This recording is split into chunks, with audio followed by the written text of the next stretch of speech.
Thanks for watching Capital City News, your connection to Salt Lake City government. I'm your host, Poonam Kumar, and welcome behind the scenes where I'm on set in the SLC TV studio. For this week's episode, we'll talk to Virginia Pearce with the Utah Film Commission about Salt Lake City's active TV and filming scene. And our History Minute is about a Japanese delegation's accidental visit to Salt Lake. Let's start off with our legislative update and look back.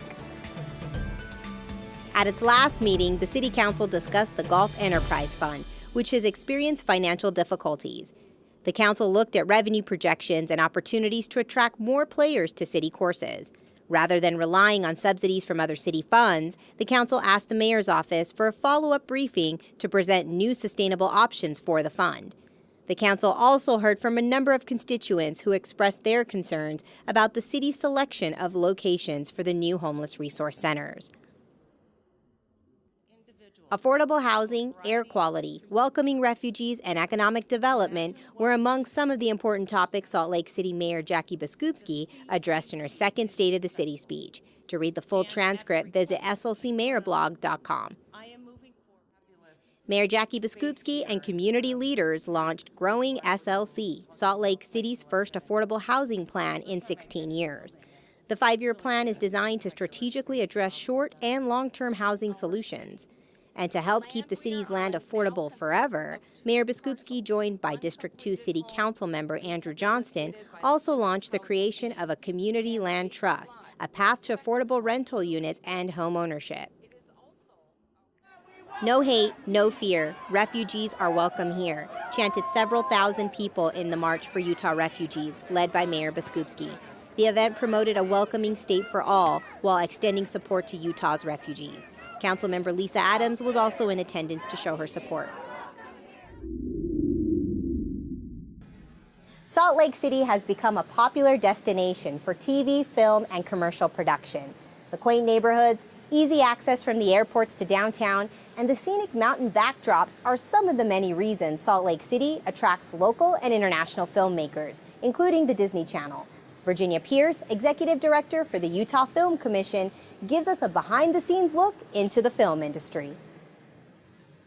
The Utah Film Commission really is a state agency that markets the state of Utah for film production. We promote our local crew, our local cast, support services, equipment, everything that a film would need to have a great experience in Utah. We have great locations. We have locations you can't get anywhere else. We have the deserts, we have the mountains. We have a great professional crew, and that's the thing. You can have locations and you can have an incentive program, but if you don't have the infrastructure to support it, it really doesn't come all together. So that's where Utah really excels, is we have all of the tools. Last year we had 350 film permits happen all over the state. Almost 25% of those were in Salt Lake City. In 2016 we had $60 million of economic impact. And when you look at that's just on the projects that received an incentive from us. Another estimated $11 million in commercial production. Some examples are, there was a Walmart commercial played during the Olympics. We had the Disney Channel here all fall, and they fell in love with Liberty Park and shot there a lot.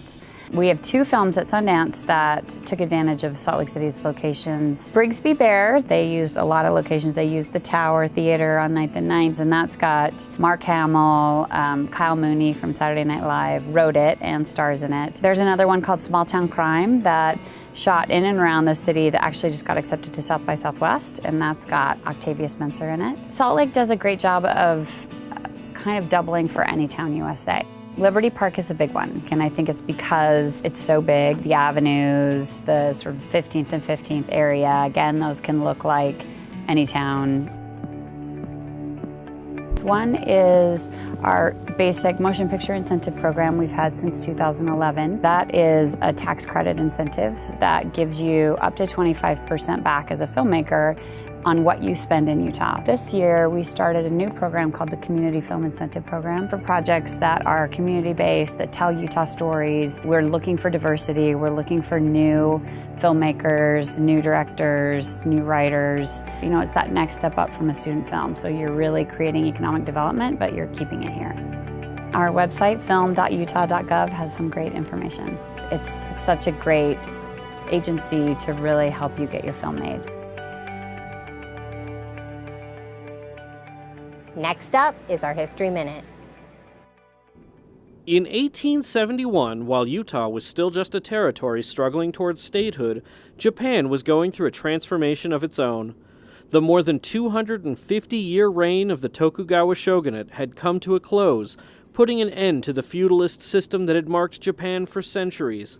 In its place rose the Meiji Restoration, a movement that led to the advances of modern Japan, both socially and in style of government.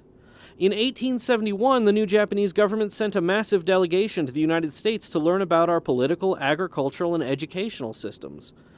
Dubbed the Iwakura Mission, this group of more than 100 Japanese statesmen, samurai, scholars, and students set out across the sea to learn what they could about how to form the future of their country.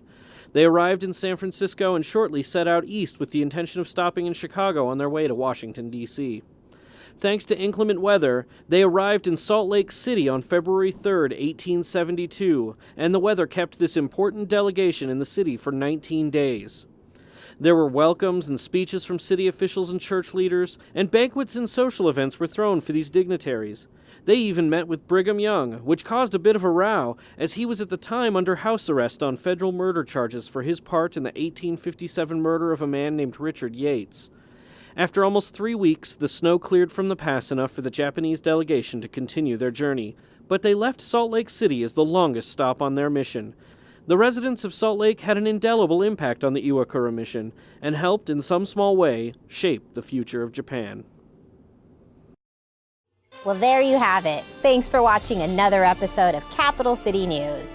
Tune in next time. For SLC TV in studio, I'm Poonam Kumar.